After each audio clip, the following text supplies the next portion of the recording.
Max Nation, I'm Munger to the Max coming at you with today's episode of Talking UFC and Wrestling.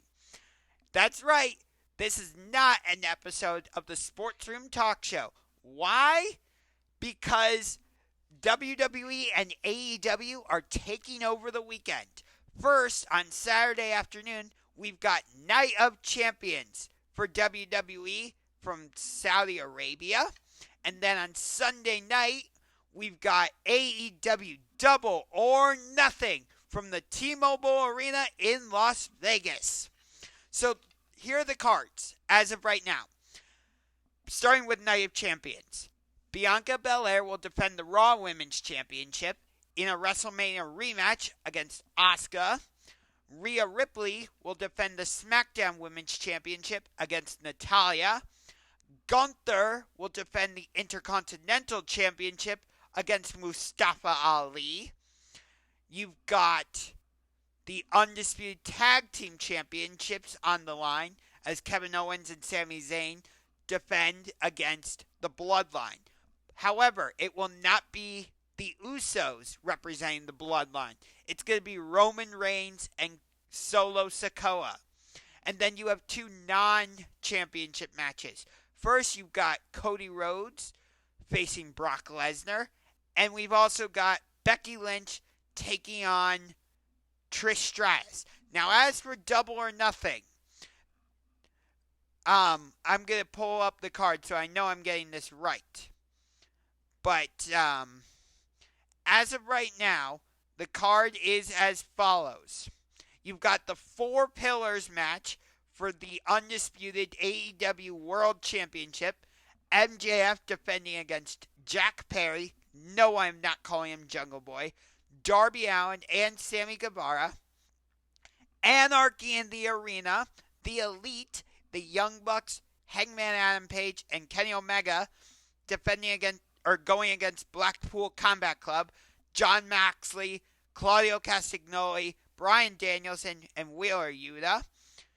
As of right now, we're scheduled to get the AEW Women's World Championship match between Jamie Hayter and Toni Storm, but there are rumors that that match could get canceled because Jamie Hayter is dealing with serious injuries right now, so we shall see. The first of my two bathroom break matches is the AEW World Tag Team Championship match. FTR against Jeff Jarrett and Jay Lethal with Mark Briscoe as special guest referee. You've got Wardlow defending the TNT Championship against Christian Cage in a ladder match. You've got an unsanctioned match between Chris Jericho and Adam Cole, which I cannot wait for. We've also got the Blackjack Battle Royal for the AEW International Championship. And you've got my second bathroom break match when Jade Cargill defends the TBS Championship against Taya Valkyrie.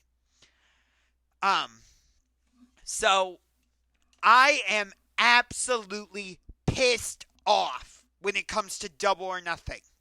Last week on Dynamite, in the main event, Ricky Starks slammed Jay White in the back with a steel chair, resulting in a DQ.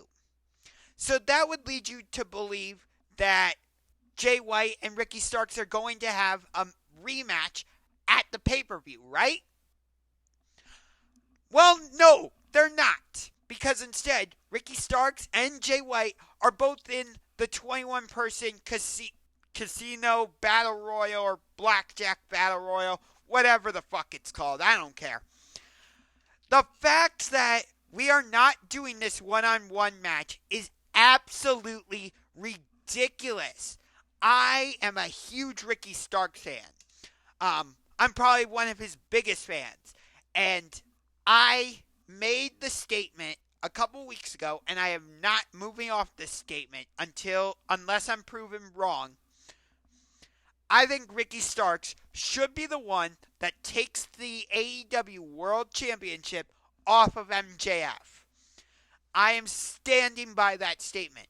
Again, unless I'm proven otherwise. And Adam Cole might have a say in that. We shall have to wait and see. But, either way, Ricky Starks had a feud with Chris Jericho, which I had been wanting to see those two feud, and it was a good feud, but not as good as I wanted it to be because you had the stupid Jericho Appreciation Society getting involved. And I'm sorry, but just to get on this for a second, the Jericho Appreciation Society needs to break up. It's run its course, and it is now pointless. I want to see Sammy Guevara get a singles run. I'd like to see Daniel Garcia get a singles run. The Jericho Appreciation Society, I think, has been rendered absolutely pointless. But getting back to Ricky Starks. So he beat Chris Jericho in their first match when AEW debuted in Seattle. And then they entered into this long feud, and they have their rematch at Revolution, and Ricky Starks wins again. Beating Chris Jericho has meaning. At least in my opinion, it still carries meaning and weight. So I thought, okay, they gave him a huge win as a singles competitor on Revolution against Chris Jericho.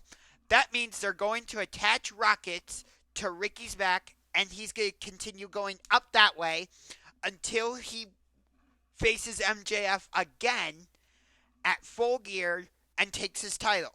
Which, by the way, Tony Khan, if you're watching this, I want Full Gear here in Cleveland at Rocket Mortgage Fieldhouse. Do it. Yes, I'm saying it. Bring Full Gear to Rocket Mortgage Fieldhouse in downtown Cleveland. If that were to happen, I would lose my shit. It would be absolutely amazing. But instead of Ricky having this upward trajectory, the day after Revolution, or the Dynamite after Revolution, I should say, Ricky is jumped by Juice Robinson, and this feud has been going ever since. I have no idea why Ricky Starks is feuding with Jay White and Juice Robinson. I don't know what the feud is about. And as a Ricky Starks fan, it pisses me off. I thought after winning against Chris Jericho, Ricky would get another big feud and get another big win at a pay-per-view like Double or Nothing. But that hasn't happened. And I'm furious about it. If I were booking this pay-per-view, Ricky Starks and Jay White would be having a match, but not a normal match. I would have it be a chairs match. And I'll tell you why. As I said earlier, Ricky slammed Jay White in the back with a steel chair last week. And who else is associated with chairs in AEW? Let me think. Oh yeah, that's right. Shawn Spears, the chairman. And he's been part of this feud at least a little bit. So what I would have done is I would have had Ricky and Jay White have a chairs match so that Shawn Spears could get involved, control Juice Robinson, and that would allow Ricky to get the win. So he can say, look, I beat Chris Jericho, I beat Jay White. Give me a run with a championship. I don't care if that's the TNT championship or the International championship. Give Ricky a run with one of the mid-card titles. And then after that, he can drop it close to Full Gear. And then he can enter into a feud with MJF. And he should be the one to take down MJF and become the new world champion. I am not changing my stance on that unless I am proven wrong. And the only guy that I could see proving me wrong is Adam Cole, baby. Which, as I said earlier, Adam Cole is facing Chris Jericho in an unsanctioned match. This is going to be absolute violence and mayhem. I wish I could give you an idea of like what I think is going to happen in this match, but I really can't. I mean, if it were me, I would have Jericho come out to the ring first, and then I would have Adam Cole come out to the ring with a steel chain in hand and just get in the ring and start beating the absolute shit out of Chris Jericho. I mean, a huge part of this feud has been the fact that Adam Cole was handcuffed to the bottom rope while Saraya just absolutely beat the snot out of Britt Baker, or I'm sorry, Dr. Britt Baker, DMD, with a kendo stick. Which, on that note, I'm really surprised Saraya and Britt Baker are not having a rematch at this pay-per-view. This is going to be the second consecutive pay-per-view that Britt does not have a match, because she didn't have a match at Revolution. Her last pay-per-view match was Full Gear last year when she lost to Saraya, which was the right decision. But now that we've got this whole Outcasts versus Homegrown storyline going, I think you should have done the rematch between Saraya and Britt Baker, and I would have given Britt the win. Yeah. So, as you can tell, I'm much more excited about Double or Nothing than I am Night of Champions. The only match I'm really interested in for Night of Champions, I forgot this match earlier, is the match to crown a new World Heavyweight Champion between Seth freaking Rollins and the phenomenal AJ Styles. Other than that, Trish Stratus versus Becky Lynch, meh. Brock Lesnar versus Cody Rhodes, meh. Sami Zayn and Kevin Owens versus Roman Reigns and Solo Sikoa should be a good match, but I don't think it's going to be absolutely fantastic or great. Gunther versus Mustafa Ali, Gunther's going to win. That match will probably go 10 minutes at most. Bianca Belair versus Asuka. Asuka should win that match, but I bet you WWE somehow tries to validate having Bianca win again. And there's no way Natalya is beating Rhea Ripley. There's just no way. So, like many of the matches, I think, for Night of Champions are very predictable. But I would say the only ones that aren't predictable are Seth Rollins versus AJ Styles. I would lean towards Seth Rollins because this is going to be a Raw exclusive championship, and Seth Rollins is on Raw and AJ Styles is on SmackDown. But I can't definitively say that Seth Rollins is going to win. I can't definitively say that. And then the only other match where I'm not sure who's going to win is Cody Rhodes versus Brock Lesnar. But I have no idea why they're feuding. I think Cody Rhodes is meant to be the babyface and Brock Lesnar is meant to be the heel. But I don't really like either guy. So I just don't care about the feud. I think Cody Rhodes was put into the World Championship program against Roman Reigns too early. And I think WWE completely booked his feud with Seth Rollins wrong. Because I would have had Seth beat Cody when Cody returned to WWE at WrestleMania 38. And then I would have just had Seth just cackle about it and just annoy Cody so much that they have their rematch at WrestleMania Backlash. I would have had Cody win. And then they have their trilogy at Hell in a Cell, inside Hell in a Cell, obviously. And I probably would have had Cody win. But I would not have had Cody Rhodes win all three matches. That just wasn't right. And then after that, I think it was too soon to bring Cody Rhodes back. I get it. He tore his pectoral, so he was off for a long period of time. But when he came back, he was automatically put into the Royal Rumble. He won it, and then he faced Roman Reigns. I think that was too soon. He should have had to feud with one or two people before facing Roman Reigns. I need it. I get it. We needed a big program for WrestleMania 39 in Hollywood, but I think there were other options you could have gone in. But that's just my opinion. But anyway, back to Double or Nothing, because for me, that's the much more interesting and exciting show. Anarchy in the Arena. You've got the Elite, Kenny Omega, Hangman Adam Page, and the Young Bucks facing Blackpool Combat Club, Bryan Danielson, Wheeler Yuta, Claudio Castagnoli, and the absolute psychopath that is Jon Moxley. Do you remember Anarchy in the Arena last year? I mean, for God's sakes, Eddie Kingston was going to set Bryan Danielson and Chris Jericho on fire, possibly. This match, the Anarchy in the Arena 2, this year is just going to be... I can't even comprehend what it's going to be.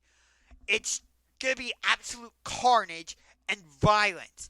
I bet you Don Callis ties into this match somehow. Because if you remember, during their steel cage match up in Detroit, Don Callis nailed Kenny Omega right in the head with a screwdriver. So, I think something is going to happen in Anarchy in the Arena with this whole Don Callis thing. Because this story is far from over.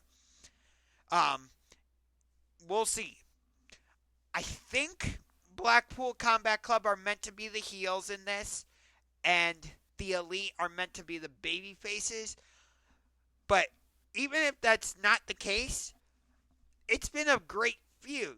I'm not sure why they're feuding, but the story has been absolutely fantastic.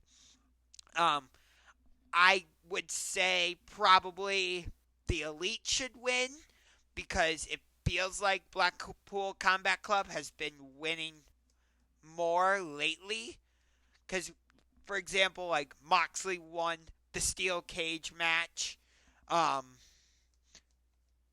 And like Claudio Castagnoli beat Rey Fenix in that Double Jeopardy match a couple weeks ago. Which I know Rey Fenix isn't part of the Elite, but still, it ties into what I was just saying, that it feels like the Elite, Blackpool Combat Club is winning a lot. So it feels like this match should end with the Elite winning. But do I think this is the end of the feud? No. This is for sure going to end with a blood and guts match. Which, oh my God. That match is going to be absolute carnage. I can't even imagine what that match is going to look like. Now, going back to the unsanctioned match with Chris Jericho and Adam Cole. If it were up to me, I would have Adam Cole come down to the ring with a steel chain and just start beating the absolute crap out of Chris Jericho. Because again, at one point in this feud, you had Chris Jericho handcuffing Adam Cole to the bottom rope while Saraya took a kendo stick and just went bam, bam, bam to the back of Britt. And of course, Adam Cole and Britt are, I don't think they're married yet, but they are dating. I bet you that because this is an unsanctioned match, I wouldn't be surprised if Britt Baker and Saraya get involved in this match. But here's the thing. So, with it being an unsanctioned match, you know the Jericho Appreciation Society, Jake Hagar, Angelo Parker, Daddy Magic, Matt Menard, and Daniel Garcia are all going to get involved. Well, on the other side, all Adam Cole has is Roderick Strong. But then, during the contract signing, who's going to be the special guest enforcer and I guess be in the corner of Adam Cole? It's going to be Sabu. Meh. there was a much better option that I think Tony Khan completely botched on. And that was bringing back the Red Dragon, Kyle O'Reilly, and Bobby Fish. Reunite. That way you could have reunited Adam Cole, Roderick Strong, Bobby Fish, Kyle O'Reilly. It was right there. And then you could have feuded those two factions. Jericho Appreciation Society against whatever you call Adam Cole, Roderick Strong, and Red Dragon. Probably like the Undisputed Era or something. Because you couldn't call it the Undisputed Elite because the Young Bucks were a part of that faction. Which at one point I thought they were going to do a feud between Kenny Omega and Adam Cole to see who was in control of the Elite. But for some reason that storyline just went away. Tony Khan does have a knack for doing that. Like, we start programs and it looks like they're going somewhere and then just disappears. Like last year, I think it was going into Full Gear. It looked like they were teasing a feud between Bryan Danielson and Wheeler Yuta. And I was really looking forward to that feud. And I think the match between them would have been fantastic. But nope, that feud was dropped and we ended up getting a fatal 4-way for the Ring of Honor World Championship. Chris Jericho versus Sammy Guevara versus Claudio Castagnoli versus Bryan Danielson. Which, the match ended up being fantastic. But still, I would have loved to have seen Bryan Danielson versus Wheeler Yuta.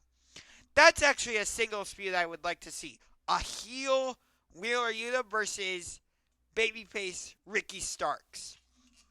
But I want to get to this fatal 4-way match. Because I've heard speculation that Jack Perry, again, I'm not calling him Jungle Boy, could turn heel and be the one that just lays down and allows MJF to get the win. If that happens, I would be alright with it. You know, we did the feud between Jack Perry and Christian Cage, which I really liked that feud because Jack Perry got away from his whole Jungle Boy gimmick and he became like this intense guy. He at times he looked like a badass. So I'd like to see him keep that new character and get away from this Tarzan Jungle Boy character. I think Jack Perry as a heel would be fantastic. And that's another singles feud I would like to see involving Ricky Starks. Heel Jack Perry versus babyface Ricky Starks. That match would be absolute magic. Please, AEW and Tony Khan, give me that singles feud. Do it at All In Wembley. I think that match would be Wembley Stadium worthy. Which, the fact that AEW is going to Wembley Stadium is absolutely fantastic. From what I've heard, though, it's going to be All In on August 27th, and then the following weekend, which is Labor Day, September 3rd, they're planning on doing All Out. I don't know how that would work. Like, to do 2 pay-per-views back-to-back within a week of each other? That just doesn't make any sense. Granted, we are about to get AEW Collision, which it was announced that the first show for Collision will take place at the United Center in Chicago on June 17th. And you know what that means, since it's taking place in Chicago. It means that the cult of personality, yep, it means CM Punk is coming back. Personally, I am not a fan of CM Punk, but whatever. What does my opinion matter in this case? It really doesn't, because it's happening. Big deal. I'm not going to get into everything that happened with All Out and their brawl, because in this case, it just doesn't matter. I just don't like CM Punk. I don't think he should have gotten 2 World Championship matches, nor do I think he should have won either one of those matches against Hangman Adam Page at last year's Double or Nothing, or against Jon Moxley at last year's All Out. Personally, I wouldn't have had CM Punk in either one of those programs. But again, I'm not Tony Khan, so I don't make the matches. But yeah, so like I said earlier, I'm much more excited about Double or Nothing than I am Night of Champions. But let me get this straight. You're having a pay-per-view, and the Trios Championships are not being defended. As of right now, House of Black are not on the card. Yeah. The Acclaimed, Daddy Ass, and Anthony Bowens, and Max Caster, they're not on the card. Keith Lee and Swerve Strickland are not having their singles match, although that feud has been absolutely terrible. Like I said earlier, Ricky Starks and Jay White are not having their singles match, which, again, I am absolutely furious about. They should be having their match, and Ricky Starks should be getting the win. Again, I get it. Jay White just debuted in AEW, so you don't want to have him lose his first pay-per-view match, but he's such a big star, he could bounce back really quick, really easily, so it would be not a big deal, and it would greatly benefit Ricky Starks. Again, I don't get why this feud is happening, but you could have done that.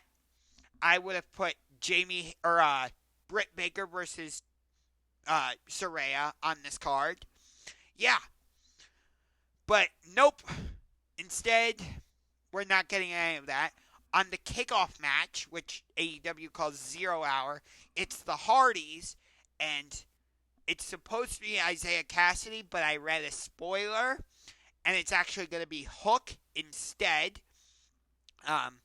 We'll have to watch Rampage tonight to see why that is. But they'll be taking on Ethan Page and the Guns, which I don't get that. Like, the Guns were our former AEW World Tag Team Champions, and now, instead of being on the main card, they're going to be on the kickoff match. And same with the Hardys, like Matt and Jeff Hardy. You have them on the kickoff match? That makes no sense. So, overall, if I had to give the two cards a grade, I would say Night of Champions gets a solid C-, and I would say Double or Nothing gets a B+. So, those are my thoughts on AEW Double or Nothing and WWE Night of Champions. Until next time, I'm Unger to the Max, and make sure, if you haven't done so already, that you punch that subscribe button like a UFC fighter, hit the like button with the Judas Effect courtesy of Chris Jericho, and deliver a curb stomp to the notification bell courtesy of the soon-to-be World Heavyweight Champion, Seth freaking Rollins.